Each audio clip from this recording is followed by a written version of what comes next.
Bab 16, Perjamuan, bagian kedua.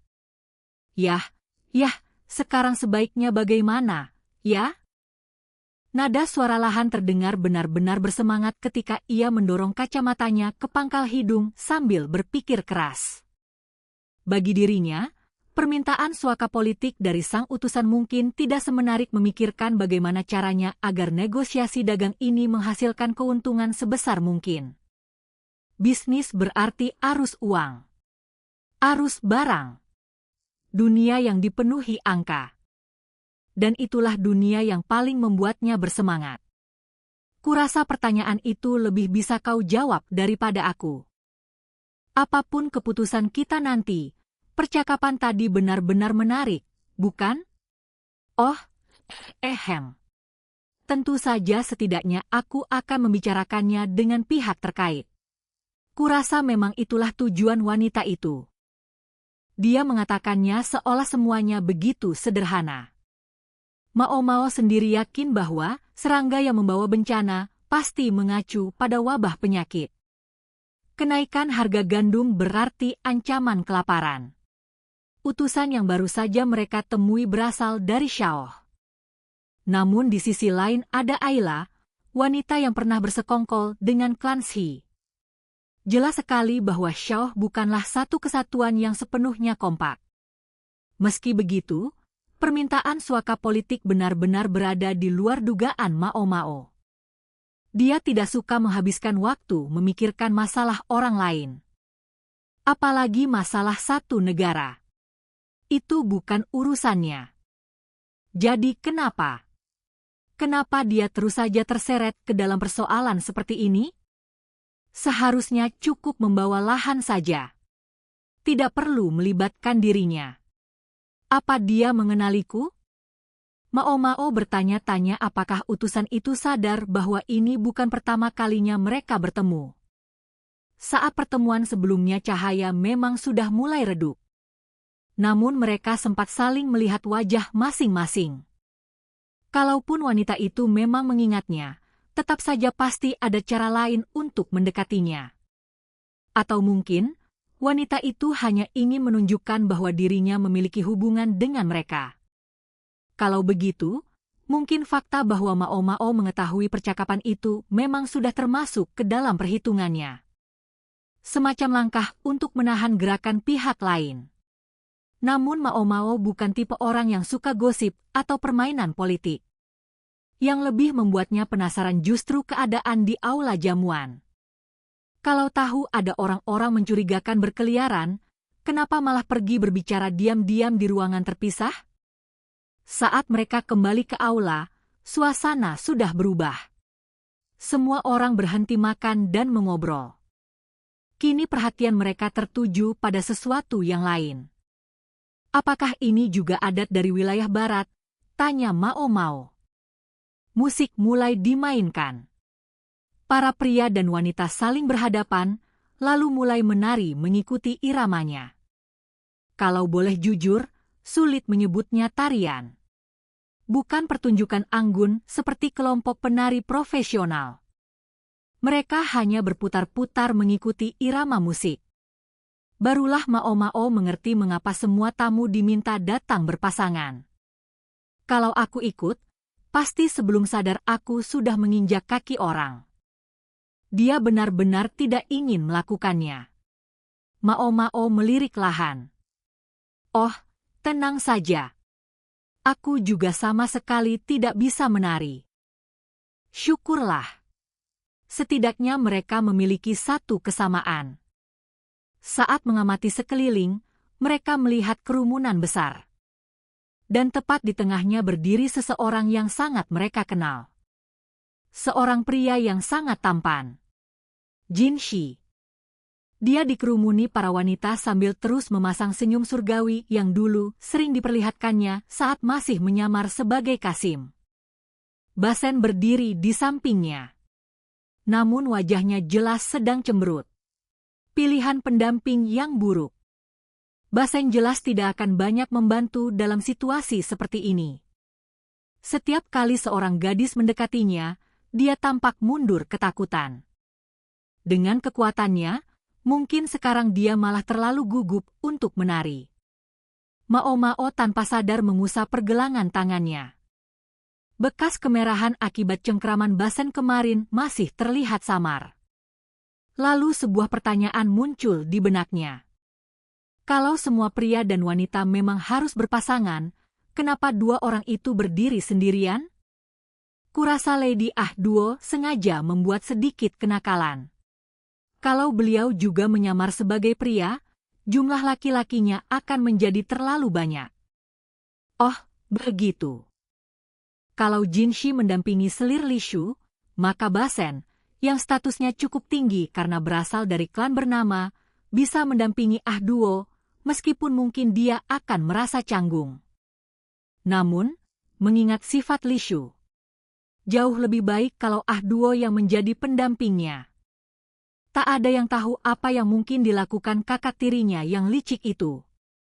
Mao Mao bahkan tidak akan heran kalau wanita itu nekat menyelundupkan kalajengking ke tempat tidur Lishu. Ngomong-ngomong, apa aku sempat membawa pulang kalajengking panggang nanti? Konon di daerah ini kalajengking kadang bahkan disajikan masih hidup. Sayangnya, Mao Mao tidak terlalu berharap bisa menemukan hidangan seperti itu di sini ataupun di rumah Gyokuen. Dia pun bertekad untuk mencicipinya sebelum mereka pulang. Yang membuatnya kecewa, selama perjalanan mereka sama sekali tidak bertemu kalajengking maupun serangga berbisa lainnya. Suirei terlalu teliti menggunakan pengusir serangga. Padahal menurut Mao Mao, setidaknya mereka seharusnya menemukan satu saja. Lahan masih berdiri dengan tangan menyangga dagu, terus bergumam sendiri sambil berhitung. Sepertinya kalian baru saja melakukan percakapan yang cukup menarik. Suara yang sopan itu membuat Mao Mao mendongak. Ternyata Rikuson berdiri di sana dengan senyum lembut di wajahnya. Di tangannya ada sebuah gelas yang kemudian disodorkannya kepada Mao Mao. Mao Mao mengangkat gelas itu, menciumnya sebentar, lalu menangkap aroma alkohol yang sangat samar. Terima kasih. Dia meminumnya, berpikir bahwa satu gelas saja tentu tidak akan menjadi masalah. Isinya adalah anggur buah berkarbonasi. Minuman itu menggelitik lidah saat melewati tenggorokan, rasanya begitu enak hingga Mao Mao nyaris menjulurkan lidah karena puas. Gelembung-gelembungnya masih terasa meletup-letup di dalam mulutnya. Enak juga. Minuman itu dibawa oleh salah satu pedagang dari wilayah barat. Katanya cukup langka, dan itu adalah gelas terakhir. Rikuson tersenyum. Entah kenapa, Mao Mao tiba-tiba mendapat firasat buruk. Sebagai catatan, aku sendiri belum meminumnya, kata Rikuson. Lalu, tiba-tiba dia menggenggam pergelangan tangan Mao Mao. Mao Mao terkejut oleh gerakan mendadak itu. Namun berbeda dengan Basen, genggaman Rikuson terasa lembut. Sebelum sempat bereaksi, dia sudah ditarik menuju kerumunan orang yang sedang berputar mengikuti musik. Maukah Anda berdansa satu lagu dengan saya? Senyumnya yang semula lembut kini berubah menjadi lebih licik. Hei! Dia bawahan orang aneh itu. Mao Mao tidak berhasil sepenuhnya menyembunyikan isi pikirannya. Tatapannya kepada Rikuson menjadi sangat tajam. Namun pria itu hanya tersenyum. Bahkan tampak seperti sedang menahan tawa. Jadi benar seperti yang kudengar. Aku tidak tahu kau mendengarnya dari siapa. Yang jelas, ayo cepat selesaikan ini. Hanya sampai lagu ini selesai. Mao Mao dengan kikuk meniru gerakan orang-orang di sekitarnya. Setidaknya dia masih cukup sadar untuk tidak menginjak kaki pasangannya. Meskipun kalau pasangannya adalah lahan, kemungkinan besar semua jari kaki pria itu sudah remuk sebelum lagu berakhir. Tahukah kau kenapa adik kaisar bersikeras membawamu ke sini? Karena aku sangat berguna, kurasa. Rikuson meletakkan satu tangan di pinggang Mao Mao dan menggenggam tangannya dengan tangan yang lain. Rupanya begitulah cara berdansa menurut adat barat. Kalau dilakukan di ibu kota, hal seperti ini benar-benar tak terpikirkan. Aneh rasanya. Di tempat ini justru terasa begitu wajar. Benar juga. Tempat dan suasana memang bisa mengubah cara pandang seseorang. Memang benar, kata Rikuson sambil tetap mempertahankan gaya bicara sopannya.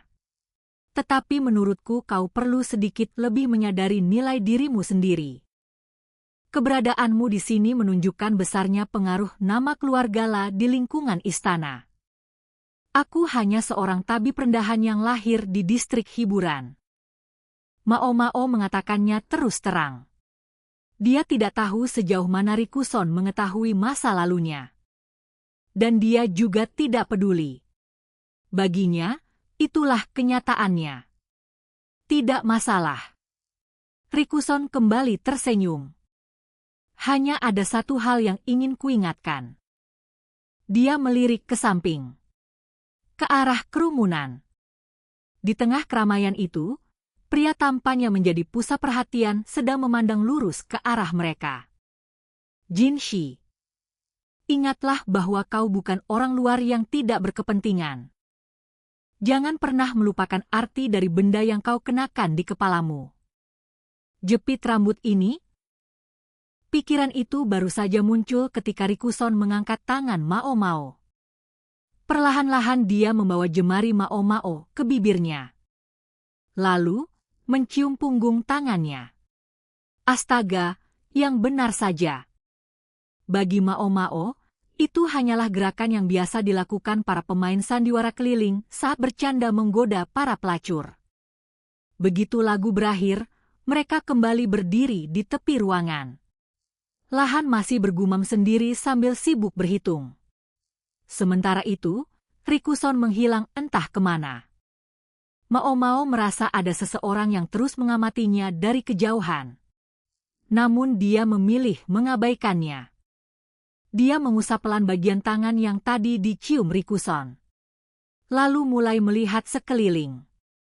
Tak lama kemudian, dia menemukan seorang gadis muda duduk bersandar di dinding. Cadar yang menutupi wajahnya membuat Mao langsung mengenalinya.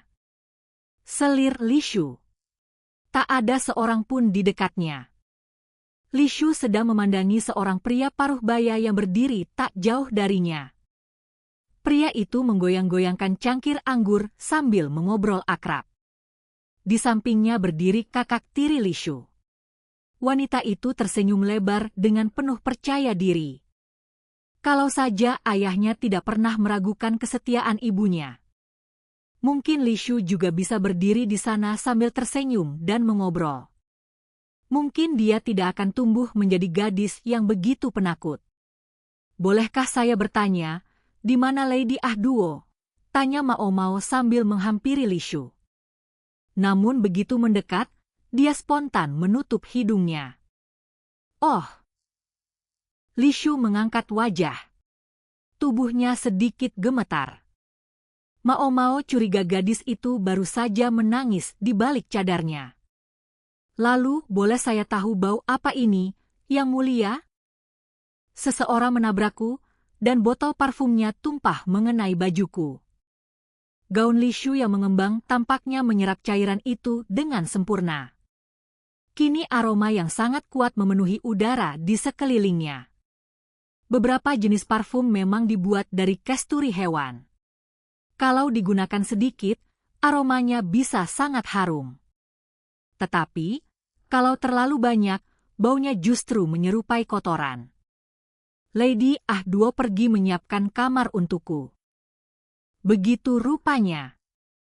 Karena sadar dirinya tak mungkin berbaur dengan bau seperti itu, Li Shu hanya bisa duduk diam di tempatnya. Mao sempat berpikir memanggil pelayan untuk mengambilkan sesuatu baginya. Namun tak ada satupun pelayan yang terlihat. Siapa yang menabrak Yang Mulia? Kurasa Lady Ah Duo sedang mencarinya juga. Beliau memintaku duduk di sini dan menunggu. Meja makanan berada tepat di dekat dinding. Sebagian besar tamu sudah kehilangan minat pada hidangan yang mulai dingin.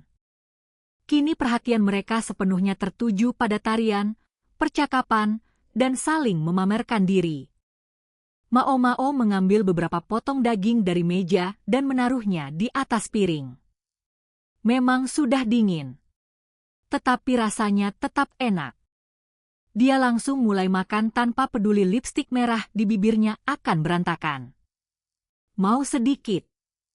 Li Shu mengangguk ragu. Ya, terima kasih. Saat jamuan resmi beberapa hari lalu, Li Shu memang sempat memakan hidangan daging khas daerah ini. Karena tidak ada hal lain yang bisa dilakukan sambil menunggu, dia menerima piring yang disodorkan Mao Mao. Tak lama setelah tarian berakhir, sesuatu yang sangat tidak biasa dibawa masuk ke aula jamuan. Beberapa pria bertubuh besar dan kekar menarik sebuah benda berbentuk persegi raksasa yang ditutupi kain putih. Benda itu dibawa menggunakan kereta dorong. Apa itu? Mata Mao Mao sedikit membelalak. Dengan gerakan dramatis, para pria itu menarik kain penutupnya.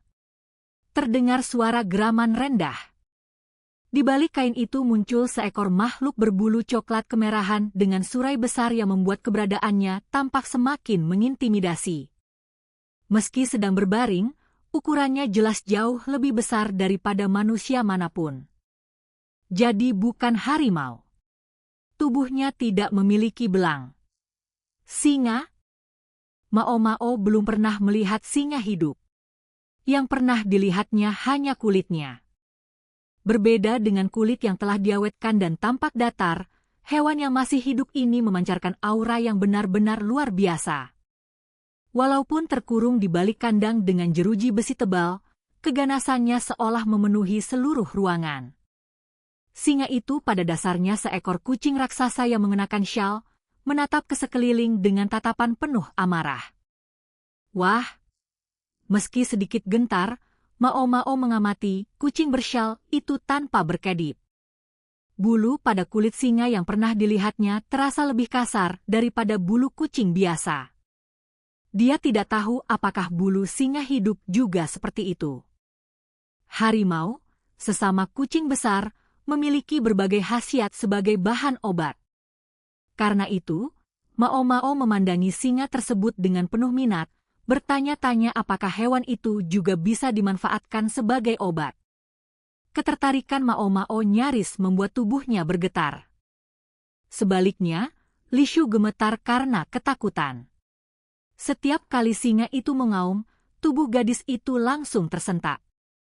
Bagi selir yang pemalu seperti dirinya, semua ini benar-benar terlalu menakutkan. Tenang saja. Singa itu tidak akan memakanmu.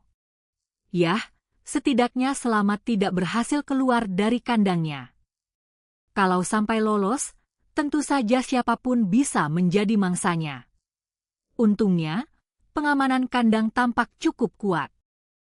Para pria yang membawa singa kemudian mengangkat sebuah nampan penuh daging mentah. Singa itu langsung bangkit sebisanya di dalam kandangnya yang sempit. Dengan salah satu kaki depannya yang besar, ia menjulur keluar melalui sela-sela jeruji. Apakah ada yang ingin mencoba memberinya makan? Tanya salah seorang penjaga.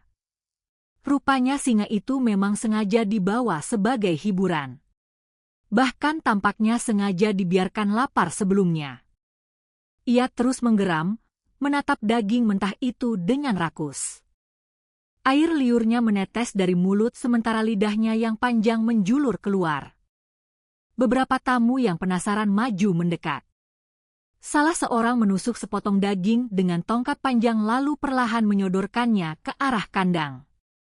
Singa itu langsung menyabet daging tersebut dengan kaki depannya. Pria yang memegang tongkat kehilangan keseimbangan dan jatuh terduduk. Kerumunan pun bergumam. Setiap kali singa diberi sepotong daging, kandangnya didorong sedikit lebih dekat kepada para tamu agar mereka dapat melihatnya dengan lebih jelas. Karena hanya diberi sedikit demi sedikit, singa itu tampak semakin kesal. Ia kembali menggeram keras. Bagaimana kalau kita pindah ke tempat lain? Tanya Mao Mao kepada Li Shu. Setiap kali kandang itu semakin mendekat, tubuh Li Shu semakin gemetar.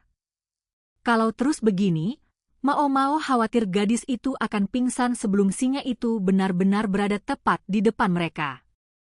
Namun, Li Shu tidak bergerak. Yang mulia ingin tetap di sini? Aku tidak bisa. Suaranya begitu lirih sehingga Mao Mao tidak mendengar kelanjutan ucapannya. Apa? Aku tidak bisa berdiri. Cuping telinga yang tampak sedikit di balik cadarnya memerah terang. Oh, begitu rupanya. Tentu saja. Kalau Li Shu, harusnya Mao Mao sudah menduganya. Mao Mao tidak tertawa. Bahkan keinginan untuk tertawa pun tidak muncul.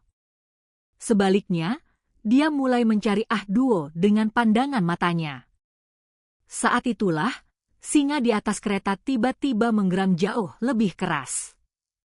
Awalnya Mao Mao mengira hewan itu hanya kesal karena diberi makan sedikit demi sedikit. Namun ternyata bukan. Hidungnya bergerak-gerak. Lalu ia mulai menghantamkan tubuhnya ke jeruji kandang. Beberapa pria kuat menarik rantai yang mengikatnya. Bukannya tenang, singa itu justru semakin mengamuk. Brak! Ia kembali menghantam jeruji. Brak! Sekali lagi. Dan kerak! Salah satu batang besi akhirnya patah. Celah yang terbentuk cukup besar sehingga sebagian tubuh singa berhasil menyelinap keluar. Kerak! Jeruji kedua ikut patah. Singa itu kini bebas. Potongan-potongan besi terpental dari tubuhnya dan berguling di atas karpet. Hentikan hewan itu! Seseorang berteriak. Namun semuanya sudah terlambat. Bahkan para pria yang memegang rantainya tidak cukup kuat untuk menahan tenaga singa yang sedang mengamuk. Mereka terseret begitu saja. Salah seorang bahkan menghantam jeruji kandang hingga hidungnya remuk. Penjaga lainnya memang masih berhasil memegang rantai. Tetapi tidak ada gunanya. Mereka hanya ikut terseret tanpa mampu menghentikan sang raja hutan. Semua kejadian itu berlangsung hanya dalam hitungan detik. Namun bagi Mao Mao, rasanya seperti berlangsung sangat lama. Ayahnya pernah mengatakan bahwa ketika manusia merasakan ketakutan luar biasa, persepsi terhadap waktu akan melambat. Kini dia mengalaminya sendiri. Tanpa sempat berpikir, Mao Mao melemparkan bungkusan obat yang selalu disimpannya di balik lipatan pakaiannya.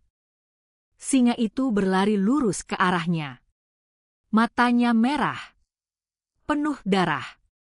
Jelas sedang berada dalam keadaan sangat gelisah. Lemparan kecil seperti itu sama sekali tidak berarti baginya. Melarikan diri.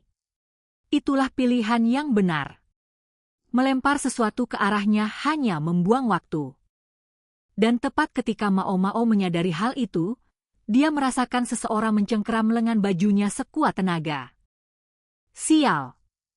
Li Shu. Gadis itu masih membeku karena ketakutan. Keadaan benar-benar tidak bisa menjadi lebih buruk daripada ini. Mao Mao sebenarnya bisa saja melepaskan diri dengan mudah dari genggaman lemah itu. Mungkin, seharusnya dia melakukannya. Namun sebelum sempat berpikir lebih jauh, tubuh Mao Mao sudah ikut terjatuh bersama Li Shu. Mereka berguling hingga masuk ke bawah sebuah meja. Mungkin itu sama sekali tidak ada gunanya. Satu kibasan kaki depan singa itu mungkin cukup untuk menghancurkan kaki meja, sekaligus tubuh Mao Mao dan Li Shu. Li Shu menatap singa itu tanpa mampu berkedip sedikitpun. Cadarnya terlepas saat mereka terjatuh. Wajahnya kosong. Seolah yang bisa dilakukannya hanyalah menunggu kematian datang. Namun, cakar mengerikan itu tidak pernah turun menghantam mereka. Tak seorang pun bergerak, selain singa itu sendiri yang perlahan mengangkat kaki depannya tinggi-tinggi. Dan di antara singa dengan Mao Mao, tiba-tiba muncul sesosok orang. Di tangannya tergenggam sebatang jeruji besi yang patah. Sebelum singa itu sempat mengayunkan cakarnya, orang tersebut lebih dulu mengayunkan batang besi ke arah hidung singa. Tak ada sedikit pun keraguan dalam gerakannya. Hanya satu tujuan: menghantam bagian tubuh yang sama-sama menjadi titik lemah bagi manusia maupun hewan. Buk! Darah segar muncrat dari hidung singa. Pecahan besi ikut berterbangan ketika batang besi itu retak semakin parah akibat benturan. Tanpa memberi kesempatan sedikit pun, orang itu kembali mengayunkan sisa batang besi yang masih ada. Kali ini tepat menghantam di antara kedua mata singa. Sesudah itu, dia melirik batang besi yang kini tinggal separuh, lalu berkata dengan nada nyaris santai, "Yah, tidak bertahan lama juga." Sulit mengatakan apakah yang dimaksudnya adalah batang besi itu, atau singa yang kini mengamuk kesakitan karena hidungnya patah. Suara itu sangat akrab di telinga Mao Mao. Selama perjalanan ini, dia sudah terlalu sering mendengarnya. Sejak dulu Mao Mao selalu bertanya-tanya mengapa pria itu dijadikan pengawal Jinshi. Bukankah pasti ada orang lain yang lebih cocok untuk pekerjaan itu? Namun sekarang, dia akhirnya mengerti. Pergelangan tangannya masih terasa nyeri akibat cengkraman pria itu beberapa hari lalu. Padahal waktu itu jelas dia belum menggunakan seluruh tenaganya. Bukankah dia juga pernah mematahkan tulang beberapa bandit saat menangkap mereka? Jinshi memang pernah berkata bahwa pria itu sendirian saja sudah cukup menghadapi seluruh gerombolan bandit. Ternyata, itu bukan sekadar bualan. Dan memang benar pula kalau Jinshi mengkhawatirkan wanita akan takut kepadanya. Kini semuanya masuk akal. Lalu terdengar suara lain. Suara yang indah. Cepat. Sekarang kesempatan kalian untuk menangkapnya kembali. Suara itu milik Jinshi. Para penjaga singa segera bereaksi. Mereka melilitkan rantai pada tiang-tiang penyangga bangunan. Kemudian menambahkan beberapa rantai baru agar singa itu benar-benar terkekang.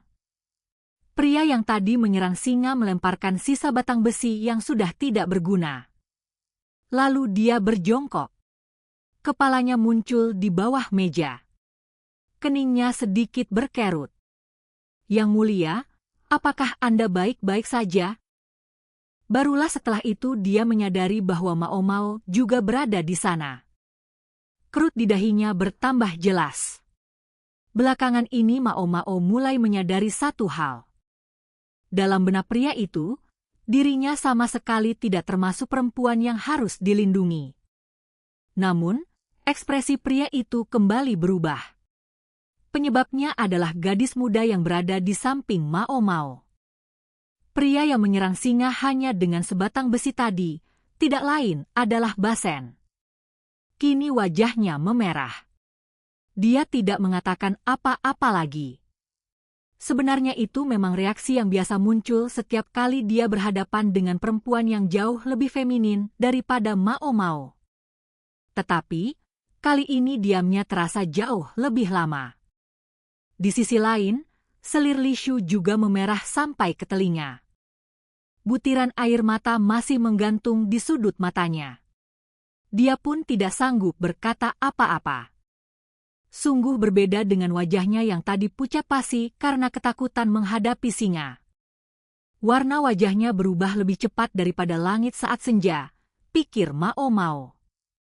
Sedangkan Mao Mao sendiri, dia juga tidak mengatakan apa-apa. Bedanya, wajahnya tetap datar seperti biasa. Meski begitu, suasana canggung ini mulai terasa menyiksa. Sebenarnya apa yang sedang terjadi? Satu-satunya hal yang bisa dipastikan Mao Mao adalah Basen dan Li Shu kini begitu sibuk saling memandang dengan wajah merah sehingga mereka seolah melupakan keberadaannya sama sekali. Pemandangan ini mengingatkannya pada novel-novel bergambar yang dulu sangat populer di istana belakang. Di halaman terakhir, selalu ada ilustrasi sang pria dan wanita berdiri berdampingan. seolah itu adalah aturan yang tak tertulis. Dan tak pernah ada orang ketiga di dalam gambar itu. Sadarlah kalian. Mao Mao benar-benar ingin berteriak. Situasi ini mengingatkannya pada putri pemilik rumah kontrakan dan keponakan tabib gadungan di desa kertas.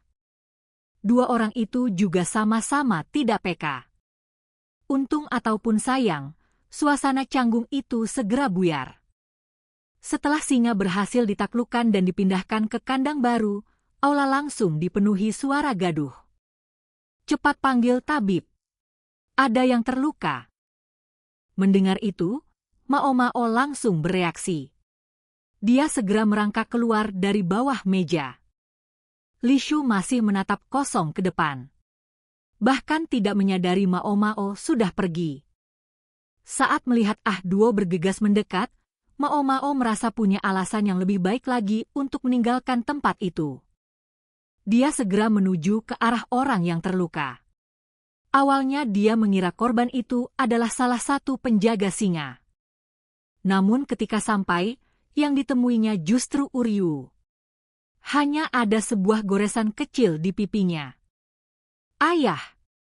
Bertahanlah! Jangan tinggalkan kami! Kakak tiri Li Shu memeluk ayahnya sambil menangis terseduh-seduh layaknya tokoh utama dalam drama. Itu cuma luka gores. Dengan wajah kesal, Mao Mao nyaris berbalik pergi. Namun saat itulah kakak tiri Li Shu berteriak. Kurang ajar sekali. Berani-beraninya dia melukai ayahku yang malang hanya demi menghentikan seekor singa bodoh. Rupanya goresan itu berasal dari serpihan besi yang berterbangan ketika Basen menghantam singa. Dia melukai ayahku. Dia harus bertanggung jawab. Tingkahnya bahkan terasa sedikit menggelikan. Jelas sekali dia tidak terlalu mengkhawatirkan keadaan ayahnya. Yang lebih penting baginya adalah memperlihatkan kepada semua orang betapa besar kepeduliannya. Inti persoalannya hanyalah siapa yang telah melukai ayahnya tercinta. Suara berikutnya terdengar setajam bilah pedang. Indah, memang. Namun sesuatu yang indah juga bisa terasa mengerikan. Atas kejadian itu, izinkan saya menyampaikan permohonan maaf. Itu adalah Jin Shi. Sedikit kerutan tampak di bibirnya. Basen berdiri di belakangnya dengan ekspresi masih terkejut. Tangan kanannya, tangan yang tadi menggenggam batang besi, merah dan membengkak. Namun, lanjut Jin Shi. Seandainya pelayanku tidak bertindak, selir Li Shu pasti berada dalam bahaya. Karena itu, saya mohon Anda memaafkan tindakannya yang lancang. Nada bicara Jin Shi sangat terkendali. Padahal sebenarnya, Uryu lah yang seharusnya berutang budi kepada Basen karena telah menyelamatkan putrinya. Namun ekspresi Uryu sama sekali tidak menunjukkan rasa terima kasih yang besar. Begitu rupanya. Kalau begitu, terima kasih. Dari balik tubuh Ah Duo, selir Li Shu memandangi ayahnya. Dia jelas mengkhawatirkan luka yang diderita pria itu. Namun selama kakak tirinya masih berada di sana, dia tidak berani mendekat. Ngomong-ngomong, kita masih belum tahu jawabannya, ya? Mao Mao teringat kembali pada permintaan yang pernah diajukan Li Shu kepadanya. Ada beberapa hal yang bahkan dirinya sendiri tidak mampu pastikan. Dia sempat berpikir, kalau selama perjalanan ini tetap tidak menemukan jawabannya, mungkin nanti dia akan mengirim surat kepada ayah angkatnya untuk menanyakan apakah ada cara memastikan hubungan darah antara orang tua dan anak. Ikatan antara orang tua dan anak, ya? Pandangan Mao Mao berpindah dari Uryu kepada kakak tiri Li Shu. Wanita muda itu tampaknya sedang mati-matian mencari cara menarik kembali ucapannya tadi. Namun tak satu pun alasan muncul di kepalanya. Mulutnya hanya membuka dan menutup tanpa menghasilkan apapun. Wah, giginya parah sekali. Kerusakan pada giginya sudah sangat parah hingga berubah menjadi hitam. Mungkin akibat terlalu banyak mengonsumsi makanan manis. Di usianya sekarang tentu tidak mungkin masih memiliki gigi susu. Artinya, semua itu sudah tidak bisa diperbaiki lagi. Sekilas Mao Mao berpikir untuk menjual bubuk pembersih gigi kepadanya agar kerusakannya tidak bertambah parah. Namun, sebuah pikiran lain tiba-tiba muncul. Sebelum sempat benar-benar memikirkannya, dia sudah berdiri tepat di depan Uryu. Apa yang sedang kau lakukan? Tanya kakak tiri Lishu. Mao Mao tersenyum tipis. Aku memang bukan tabib. Tapi aku lumayan mengerti soal obat-obatan. Tanpa basa-basi, dia langsung mencengkeram dagu Uryu. Dengan kasar. Pria itu tampak sangat terkejut. Namun Mao Mao tetap melanjutkan. Luka gores sekecil ini bukan masalah besar. Cukup diludahi saja, nanti juga sembuh. Ludah. Tentu saja itu hanya gurauan. Faktanya, air liur manusia sendiri bisa mengandung zat berbahaya. Sebaiknya jangan dijadikan bagian dari pengobatan. Tapi, bagaimana dengan bagian dalam mulut Anda? Sebelum Uryu sempat bereaksi, Mao Mao sudah memaksa mulutnya terbuka. Tercium sedikit aroma alkohol. Dia mengamati gigi pria itu dengan saksama. Sesuai usianya, susunan giginya sudah tidak terlalu rapi. Kemudian Mao Mao kembali tersenyum. Bonus gratis. Apa? Belum sempat kakak tiri Lishu menyelesaikan ucapannya, Mao Mao sudah membuka paksa mulut wanita itu juga. Astaga, rawatlah gigimu sedikit. Bukan hanya gigi depan. Gigi-gigi bagian belakangnya pun rusak cukup parah. Mungkin karena itulah dia selalu menutupi mulutnya dengan kipas lipat. Bukan demi terlihat anggun, melainkan untuk menyembunyikan kondisi giginya. Benar-benar gadis yang terlalu dimanjakan. Namun sekarang bukan saatnya memikirkan cara merawat gigi. Setelah selesai, Mao Mao berdiri dan berjalan menghampiri Lishu. Sekalian saja. Lishu begitu terkejut hingga tidak mampu mengeluarkan suara ketika Mao Mao membuka mulutnya. Di balik bibirnya tampak deretan gigi kecil yang putih bersih. Pengasuhnya pasti mendidiknya dengan sangat disiplin. Karena itulah giginya tetap terawat. Apa sebenarnya yang sedang kau lakukan? Teriak kakak tiri Lishu. Mao Mao mengabaikannya. Dia kembali menoleh kepada Uryu. Apakah Anda tahu berapa jumlah gigi mendiang istri Anda? Mana mungkin aku tahu, bentak Uryu sambil menatap Mao Mao seolah dia baru saja mengajukan pertanyaan paling bodoh di dunia. Itu memang masuk akal. Mao Mao mengangguk. Tapi, kebetulan istri Anda dulu kehilangan satu gigi seri bawah sejak lahir, bukan? Sama seperti Anda. Begitu mendengar kalimat itu, ekspresi Uryu langsung berubah.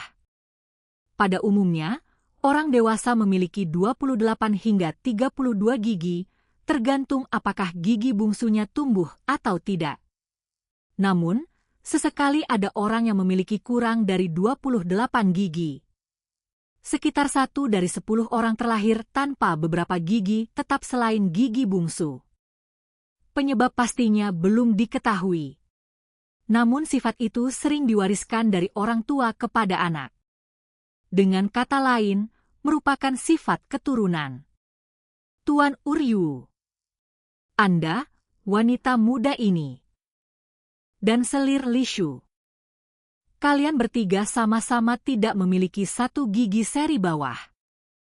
Melihat susunan gigi kalian, kurasa memang sejak lahir seperti itu. Saat tadi memeriksa mulut Lishu, Mao Mao memang sempat merasa ada sesuatu yang aneh. Sekarang dia akhirnya menyadarinya. Gigi sangat penting bagi kesehatan manusia. Kalau rusak, racun bahkan bisa masuk ke dalam tubuh melalui gigi dan menyebabkan penyakit.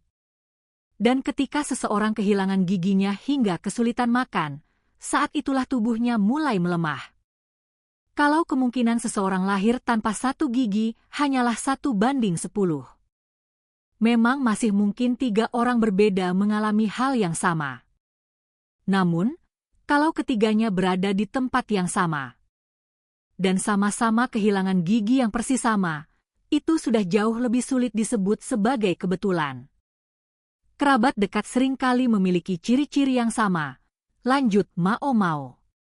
Misalnya, selir Lishu tidak bisa memakan ikan berdaging putih. Kebetulan, Anda juga memiliki pantangan yang sama, bukan? Bagaimana kau bisa tahu? Tanya Uryu dengan nada curiga. Mudah saja.